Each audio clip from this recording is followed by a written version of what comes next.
بسم اللہ الرحمن الرحیم۔ بچوں، اللہ جل شانہ پاک اور اللہ تعالیٰ پاکی کو پسند کرتے ہیں۔ اللہ تعالیٰ پاک ہیں اور پاکی کو پسند کرتے ہیں۔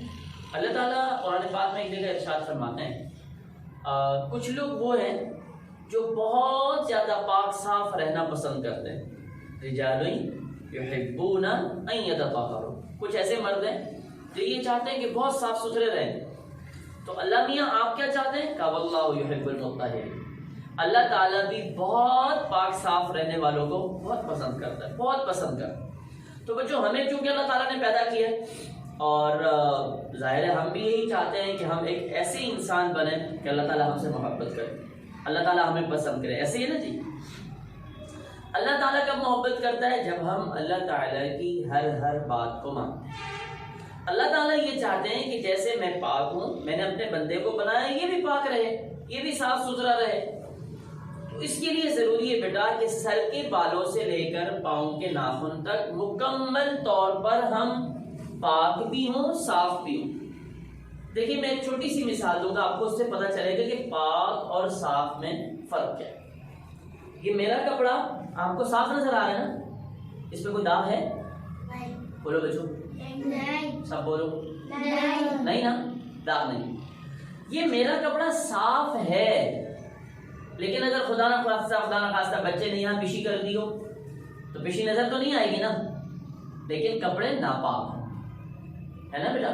اس لیے ہمارے جسم کا، ہمارے کپڑوں کا پاک ہونا بھی ضروری ہے اور صاف ہونا بھی ضروری ہے۔ سب سے پہلی چیز جو ہمارے لیے ضروری ہے بیٹا، وہ یہ کہ ہمارے جسم کی صفائی۔ جسم کی صفائی کہاں سے شروع ہوتی ہے؟ سر سے۔ ہمارے بال ہمیشہ صاف ستھرے بال، ہمارے بالوں میں بہترین، ہم روزانہ نہائیں، کنگھا کریں، ہمارے بال صاف ستھرے ہوں، دیکھنے والے کو پتہ چلے کہ یہ اچھا انسان۔ اچھا چلے، میں آپ سے ایک بات پوچھتا ہوں بچوں۔ ایک شخص ہے، وہ ایک ہفتہ نہیں نہا تھا، اب سر میں جوئیں پڑی ہوئی ہیں، سر میں خشکی ہے اور سر سے جو ہے بو آ رہی ہے، کیا خیال ہے بچوں؟ آپ اس کو اچھا انسان کہیں گے؟ کبھی نہیں۔ اس لیے بچوں، جو پہلی شرط ہے، ہمارے سر کے بال صاف ہو۔ ایک شخص کو میرے اور آپ کے نبی حضرت محمد صلی اللہ علیہ وسلم نے دیکھا کہ اس کے سر کے بال عجیب سے بکھرے ہوئے ہیں۔ تو حضور نے فرمایا، بھائی اس کو کیا ہوا ہے؟ کیا ہوا ہے اس شخص کو؟ یار یہ بال کیوں صحیح نہیں کرتا ہے؟ تو پتہ چلا ہمارے جسم میں جو سب سے پہلا حصہ ہے ہمارے بال، ان کا صحیح رکھنا ضروری ہے۔ وہ کب ہوگا؟ جب ہم روزانہ نہائیں گے، جب ہم روزانہ سر پہ تیل لگائیں گے۔ پھر ہمارے جسم کا حصہ، بہت بڑا حصہ، ہمارے ناخن۔ بیٹا جب ناخن بڑے ہوتے ہیں نا، تو آپ کو پتہ ہے اس میں پھر ایک قسم کی میل پیدا ہو جاتی ہے، ہوتی ہے نا بیٹا؟ میل پیدا ہوتی ہے۔ اب جب ہم کھانا کھاتے ہیں تو ہمارے ہاتھ اس کھانے میں جا رہے ہوتے ہیں، تو پھر وہ کھانا اس ناخن کی میل کے ساتھ مکس ہو جاتا ہے۔ پھر کھانا کھانے کے لیے ہمیں اپنا ہاتھ بھی تو منہ کی طرف لے کے جانا پڑتا ہے نا۔ تو بیٹا پھر وہ کھانا مکس ہوا اس میل کے ساتھ، اور وہ میل اور کھانا مکس ہو کے ہمارے پیٹ میں چلا گیا، تو پھر بیماری تو پیدا ہوگی نا بیٹا۔ اس لیے بیٹے ہمیں یہ کہا گیا کہ جب آپ کھانا کھائیں تو سب سے پہلے ہاتھ کو دھوئیں، تاکہ ہاتھ میں اگر کچھ لگا بھی ہو، کوئی جراثیم ہو، کچھ ہو، اس کو صاف کریں۔ لیکن ہمارے ناخن تو چپکے ہوئے نا ہمارے جسم کے ساتھ بیٹا۔ کیا خیال ہے ہم جب کھانا کھاتے ہیں ناخن کو الگ کر کے رکھ دیتے ہیں کیا؟ نہیں، تو ناخن تو چپکے ہوئے ہمارے ساتھ۔ اس لیے بیٹا ان ناخنوں کی صفائی بہت ضروری ہے۔ اور تیسرا، پورے جسم کو صاف رکھنا۔ کیا مطلب؟ روزانہ نہانا، تاکہ ہمارے جسم سے کسی کو تکلیف نہ پہنچے۔ اگر ہمارے جسم سے بو آ رہی ہے، دوسرے مسلمان کو تکلیف پہنچ رہی ہے، یا ہمارے دانت صاف نہیں ہے بیٹا، ہماری دوسرے مسلمان کو تکلیف پہنچتی ہے، تو ہم گناہ گار ہوتے ہیں۔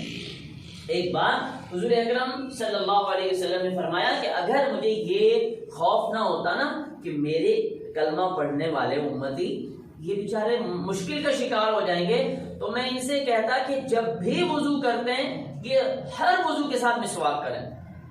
بیٹا ہم مسواک کریں، رات کو سوتے وقت ہم دودھ برش کریں، اپنے منہ کو صاف رکھیں، ہمارا جسم صاف ہو۔ ایک بار پتہ ہے رسول اللہ صلی اللہ علیہ وسلم جمعہ پڑھا رہے تھے، جمعہ پڑھتے ہیں نا بیٹا آپ لوگ، آج جمعے کا دن ہے، تو ایک شخص آیا، جیسے ہی مسجد کی گیٹ سے داخل ہوا، حضور صلی اللہ علیہ وسلم نے فرمایا بھائی تم جاؤ پہلے غسل کر کے آؤ. کیوں؟ کیونکہ اس کے جسم سے پسینہ ٹپک رہا تھا، جسم سے پسینے کی بو آ رہی تھی. تو اس سے دوسرے مسلمان کو تکلیف ہوتی، اس لیے حضور علیہ السلام نے اس کو مسجد میں نہیں آنے دیا. کہا بھائی واپس جاؤ، پہلے آپ غسل کریں پھر آپ مسجد میں آئیے. تو بتائیے بیٹا، اگر ہمارا جسم صاف نہیں ہوگا، ہمارا منہ صاف نہیں ہوگا، دوسرے شخص کو ہمارے منہ سے بو محسوس ہو رہی ہے، تو کیا ہم اچھے مسلمان بن سکتے بیٹا؟ کبھی بھی نہیں. اس لیے بیٹا کہا کہ جو آدمی لہسن کھائے، پیاز کھائے، سگریٹ پیے یا کوئی اور ایسی بدبو والی چیز استعمال کرے، وہ مسجد میں نہ آیا کرے. تو آپ بتائیں بیٹا کتنا ضروری ہے ہمارے لیے کہ ہم اپنے سر کی، اپنے ناخنوں کی، اپنے جسم کی صفائی کا خیال رکھیں ہر وقت. یہ نہیں کہ صرف ہم اسکول میں آ رہے ہیں، اس وقت تو اور زیادہ ضروری ہے. ہم گھر میں بھی ہوں تب بھی ہمارے جسم صاف ستھرا ہو، ہم باہر کہیں جائیں تب بھی ہمارا جسم صاف ستھرا ہو. تو بیٹا پہلی چیز وہ ہے جسم کی صفائی. میں نے بھی کیا بتایا؟ جسم کی صفائی کے اندر اس کا سر کے بالوں سے لے کر پاؤں کے ناخن تک ایک ایک چیز کا صاف رہنا، پاک رہنا ضروری ہے. Are you understand? دوسری چیز ہے بیٹا کپڑوں کی صفائی. آپ مجھے بتائیں بیٹا، اگر میں اور آپ قرآن پڑھنے کے لیے آتے ہیں، میں اور آپ نماز پڑھنے کے لیے جاتے ہیں اور ہمارے کپڑے میلے کچیلے، ہماری ٹوپی میلی کچیلی ہے، تو کیا خیال ہے بیٹا؟ اچھا لگے گا؟ اچھا بیٹا بتائیں، جب ہم لوگ کہیں شادی میں جاتے ہیں، سچ سچ بتانا بیٹا، ہم کیا کرتے ہیں؟ بڑے آئینے کے سامنے ہم کھڑے ہوتے ہیں، ہے نا؟ بڑے آئینے، بڑا والا جو شیشہ ہوتا ہے نا بیٹا، اس کے سامنے ہم کھڑے ہوتے ہیں، پھر اپنے کپڑے دیکھتے ہیں اور ہم کہتے ہیں نہیں یہ والے نہیں پہن کے جانا، شادی میں جا رہے ہیں نا، اس سے اچھے والے کپڑے دو. پھر ہم کہتے ہیں نہیں یہ والی تو ٹوپی پرانی ہو گئی، اس سے اچھی والی ٹوپی میں نے پہنی ہے. کیوں؟ کیونکہ میں شادی میں جا رہا ہوں. تو بیٹا شادی میں جانے کے لیے ہم بہترین کپڑے پہنتے ہیں، ہے نا بیٹا؟ شادی میں جانے کے لیے ہم اچھی سے اچھی ٹوپی پہنتے ہیں، شادی میں جانے کے لیے ہم بہترین سے بہترین پرفیوم استعمال کرتے ہیں نا بیٹا؟ لیکن اگر ہم قرآن پڑھنے کے لیے آ رہے ہیں، ہم نماز پڑھنے کے لیے جا رہے ہیں، ہم اللہ تعالیٰ کو راضی کرنے جا رہے ہیں، مجھے بتاؤ بیٹا اس وقت کتنا زیادہ ضروری ہے کہ ہمارے کپڑے، ہماری ٹوپی، ہمارا رومال، یہ سب چیزیں صاف ستھری ہوں. ضروری ہے نا بیٹا؟ جب ہم دنیا کے لیے، لوگوں کے سامنے جانے کے لیے اتنا صفائی کا خیال رکھتے ہیں، تو جب ہم اللہ جل شانہ کے سامنے جا رہے ہیں، آپ مجھے بتائیں فرشتے مسجد میں ہوتے ہیں نا؟ مسجد میں کون ہوتا ہے بیٹا؟ فرشتے. اب فرشتے آ رہے ہیں مسجد میں، کیوں آ رہے ہیں؟ جی یہ بچے، یہ مسلمان، یہ سارے کے سارے مسجد میں نماز پڑھنے آ رہے ہیں. اب ہمارے کپڑوں سے بو آ رہی ہے، ہمارے کپڑے میلے، فرشتے دور ہٹ جاتے ہیں، کہتے ہیں یار ہٹاؤ اس کو، اس کے تو کپڑے ہی صاف نہیں، اس کی تو ٹوپی ہی میلی ہے. کیوں؟ کیونکہ فرشتوں کو بہت زیادہ بو محسوس ہوتی ہے، ذرا سی چیز گندی ہو بس وہ بیچارے دور ہٹ جاتے ہیں. اس لیے بیٹا ہم نے اگر مسجد جانا ہے، ہم نے اگر مدرسے آنا ہے، ہم نے اگر اسکول آنا ہے، تو اسکول آنے سے پہلے، مدرسے آنے سے پہلے، نماز پڑھنے کے لیے جانے سے پہلے ایک دفعہ ہم اپنے جسم پر ایک نظر ڈالیں گے کہ کیا یہ والی ٹوپی میں کسی شادی میں پہن کے جاؤں گا؟ یہ والے کپڑے میں کسی اچھی تقریب میں، کسی فنکشن میں، کسی ایونٹ میں پہن کر جاؤں گا؟ نہیں یار میں تو نہیں پہن کے جاؤں گا، یہ تو میلا ہے. اچھا جب میلا ہے تو پھر میں مسجد کیوں پہن کے جا رہا ہوں؟ اگر یہ صحیح نہیں ہے تو میں اسکول کیوں پہن کر جا رہا ہوں؟ اس لیے بیٹا جسم کی صفائی کے ساتھ ساتھ اپنے کپڑوں کی صفائی، اپنے ٹوپی کی صفائی، یہ بھی بہت ضروری ہے. تیسری اور اہم چیز وہ ہے بیٹا اخلاق کی صفائی. اخلاق کی صفائی کا کیا مطلب ہوتا ہے؟ اخلاق کی صفائی کا مطلب یہ ہوتا ہے بیٹا ہمارے اخلاق، ہمارا بول چال، ہمارا رہن سہن اچھا ہو. دیکھیں میں آپ سے ایک مثال دے کر آپ کو بات سمجھا. آپ جا رہے تھے، آپ سے ایک آدمی نے آ کے کہا صفی اللہ بیٹا السلام علیکم. تو صفی اللہ نے وعلیکم السلام انکل آپ کیسے ہیں، یہ کہنے کی وجہ کہا وعلیکم السلام. تو بیٹا اس کو اچھا اخلاق نہیں کہیں. اس نے کہا بیٹا آپ بتائیں قید آباد کدھر ہے؟ تو ایک طریقہ یہ ہے بیٹا آپ اس کو کہیں انکل آپ یوں سیدھا چلے جائیے، آگے قید آباد ہے. یہ ہے اخلاق. اور آپ نے اس کا مجھے کیا پتا قید آباد کدھر ہے، جاؤ. بیٹا یہ اچھے اخلاق نہیں. سمجھ رہے بیٹا اچھے اخلاق کا مطلب کیا ہوتا ہے؟ ہر مسلمان کو خندہ پیشانی کے ساتھ، ہر مسلمان کو مسکرا کر سلام کرنا، اس کی بات کا نرم طریقے سے اچھے طریقے سے جواب دینا، اس کو کہتے ہیں بیٹا اچھے اخلاق۔ اس کو کیا کہتے ہیں بیٹا؟ بیٹا اخلاق کی صفائی بھی بہت ضروری ہے۔ جب میں کہہ رہا ہوں کہ اخلاق کی صفائی ضروری ہے، جب باہر کے لوگوں کے ساتھ اتنے اخلاق سے ہمیں پیش آنا چاہیے۔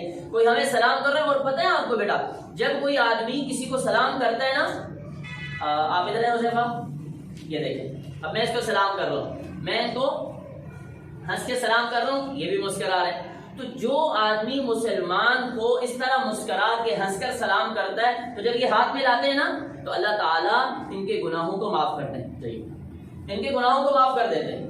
اب بتاؤ بیٹا کتنی ضروری بات ہے یہ۔ اس لیے بیٹا ہمارے اخلاق کی صفائی ضروری ہے۔ جب باہر کے لیے اخلاق کی صفائی ضروری ہے بیٹا، تو پھر گھر میں تو اور زیادہ ضروری ہے۔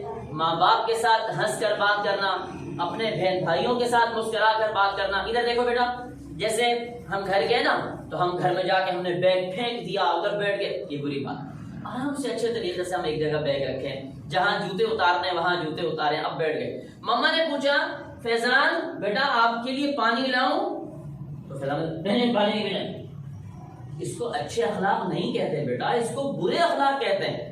ہمیں کیا کرنا چاہیے تھا؟ وہاں ہم بیٹھ گئے بیٹا اور ہم نے کہا جی مما بس آپ بیٹھ جائیے میں پانی پی لیتا ہوں۔ یا بہن نے پوچھا بھیا آپ پانی پیئیں گے؟ تو میں نے کہا جی آپ پلا دیجیے، ہنس کر میں نے جواب دیا۔ اس کو کہتے ہیں اچھے اخلاق۔ مما نے پوچھا آپ کے لیے کھانا لاؤں؟ نہیں میں نہیں یہ کھاتا ہوں، یہ برے اخلاق ہیں بیٹا۔ اخلاق کی صفائی کیا ہے؟ ماں باپ بھائی بہن ہمارے رشتہ دار کوئی مسلمان ہم سے بات کرنا چاہتا ہے، ہم اس کو اچھے طریقے سے جواب دیں۔ کوئی وہ بات سمجھنا چاہتا ہے اچھے طریقے سے ہم اس کو وہ بات سمجھائیں۔ تو بیٹا اس کو کہتے ہیں اچھے اخلاق۔ اس کو کیا کہتے ہیں بیٹا؟ اچھے اخلاق۔ اور اگر خدا نہ خواستہ ہمارے اخلاق کی صفائی نہیں ہے، جس کو کہتے ہیں منہ میں زہر ہے، ہر وقت ناک بھونچ پتہ ہے نا بیٹا ایسے لوگ نہیں، یہ اچھے لوگ نہیں ہوتے بیٹا۔ گھر میں بھی لڑائی پھڈا، ہاں ہر وقت ایسے ناک پھلایا ہوا ہے، منہ ان کا بالکل ایسے کدو کی طرح ہو رہا ہے، اس کو کون اچھے اخلاق کہتے ہیں بیٹا؟ تو گھر میں بھی اچھے اخلاق، باہر بھی اچھے اخلاق۔ ماں باپ سے بھی ہم نے ہنس کر بات کرنی ہے، منہ پھلا کے بات نہیں کرنی۔ تو بیٹا جسم کی صفائی بھی ضروری، میں نے کیا بتایا؟ جسم کی صفائی میں سر کے بالوں سے لے کر پاؤں کے ناخن تک ہر چیز کا صاف ستھرا رہنا ضروری ہے۔ وہ کون اچھے بچے تھوڑی ہیں کان میں میل، ناک بھرا ہوا ہے، دانت پیلے، نہیں بیٹا اس کو اچھے بچے تھوڑی کہتے ہیں، اس کو صفائی تھوڑی کہتے ہیں۔ اور اسی طرح بیٹا کپڑوں کی صفائی، میں اسکول آ رہا ہوں، ٹوپی کپڑے رومال جو بھی ادروائز میرا کوٹ جو بھی ہے وہ صاف ستھرا ہونا ضروری ہے۔ اور تیسری اور اہم چیز میں نے کیا بتایا بیٹا؟ اخلاق بھی درست ہونے چاہیے۔ کون کون انشاءاللہ ان 3 چیزوں پر عمل کرے گا انشاءاللہ؟ بہت شکریہ بیٹا، جزاک اللہ خیر۔